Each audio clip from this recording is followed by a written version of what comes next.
E aí, primeiro ano, vamos lá. Vamos dar sequência aqui sobre os principais impactos, os principais tipos de degradação do solo que nós temos, beleza? Na aula anterior nós vimos sobre lixiviação. Lembrando, lixiviação é a lavagem excessiva do solo. Lembra desse termozinho, excessivo. Não é só a lavagem do solo. A lavagem do solo é algo natural. O solo é uma fonte de energia renovável que está exposta à natureza, certo? Então o solo ele é lavado constantemente, principalmente pelas águas pluviais. O problema é quando ele é lavado de maneira excessiva, e esse excesso de lavagem é provocado pela retirada da sua principal proteção, que é a cobertura vegetal. Retirei a cobertura vegetal de uma determinada área, deixei esse solo exposto. Uma vez que esse solo ele fica exposto, a água da chuva que cai naquela determinada área vai acabar atingindo ele com uma maior intensidade.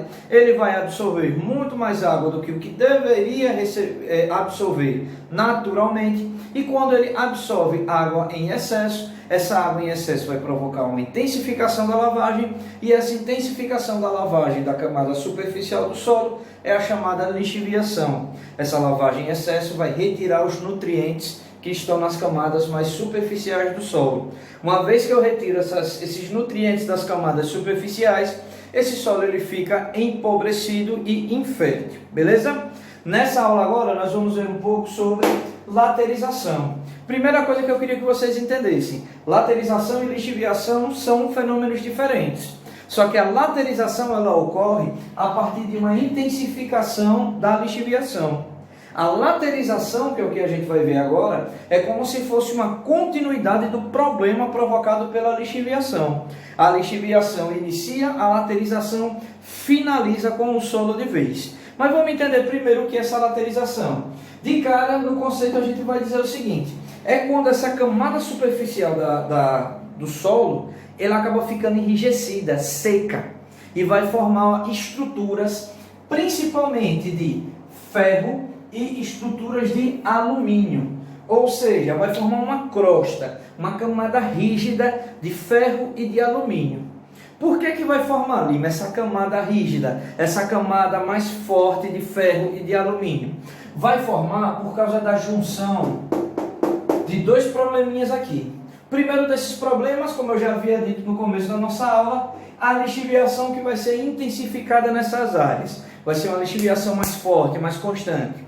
Segundo, além desse solo ser lixiviado, ou seja, ser lavado em excesso e perder nutrientes, ele tem que estar localizado em uma área de temperatura alta.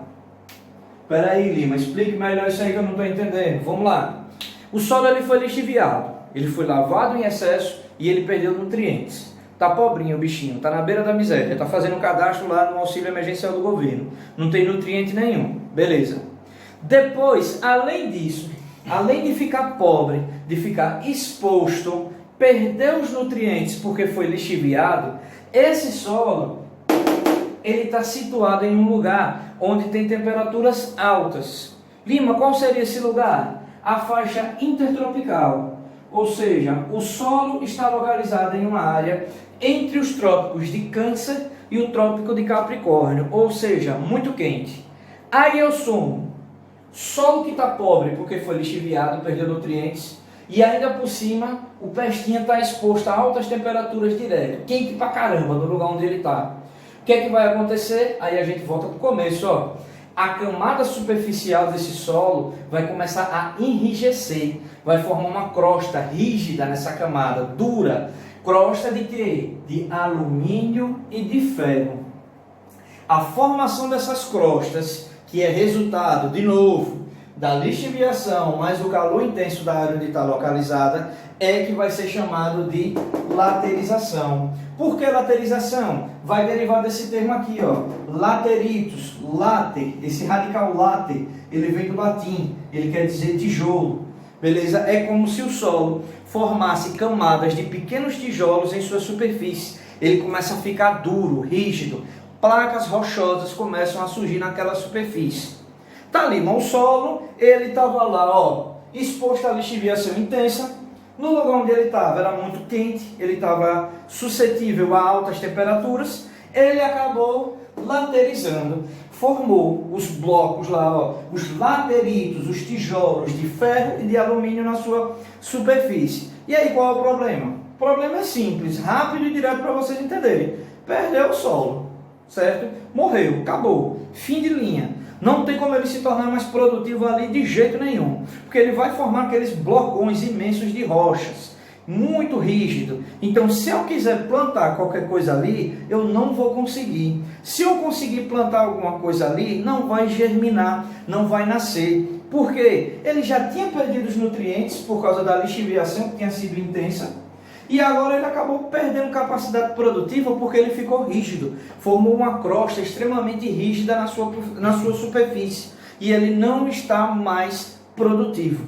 Deu para entender mais ou menos, certo? Como é que ocorre mais ou menos o processo de laterização, consequência da lixiviação, mais um aumento da temperatura.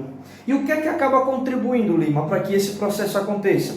Quais são as ações humanas que vão contribuir para intensificar a lixiviação e provocar a chamada laterização?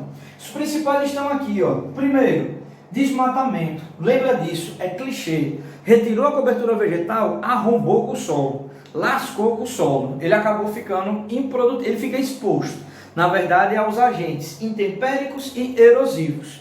Depois, eu também tenho a irrigação. Você pode pensar, Lima, irrigação não é uma coisa boa, principalmente para a vegetação.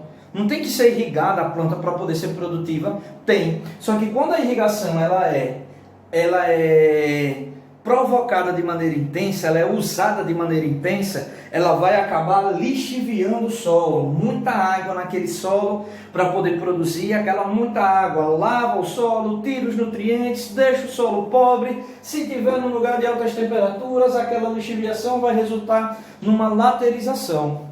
E a terceira ação, nós já vimos a irrigação. A terceira ação que o ser humano pode tomar em uma determinada superfície que vai contribuir para a laterização são as queimadas.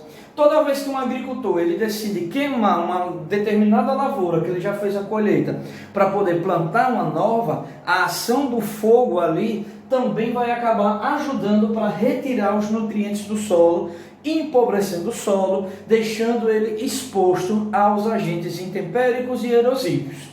Só queria fazer a seguinte observação para vocês, ó. Acho que vocês já devem ter deduzido. Eu não vou ter o fenômeno da laterização em áreas com climas frios. Eu só tenho o fenômeno da laterização em áreas de climas quentes, com altas temperaturas, dentro da faixa intertropical, beleza?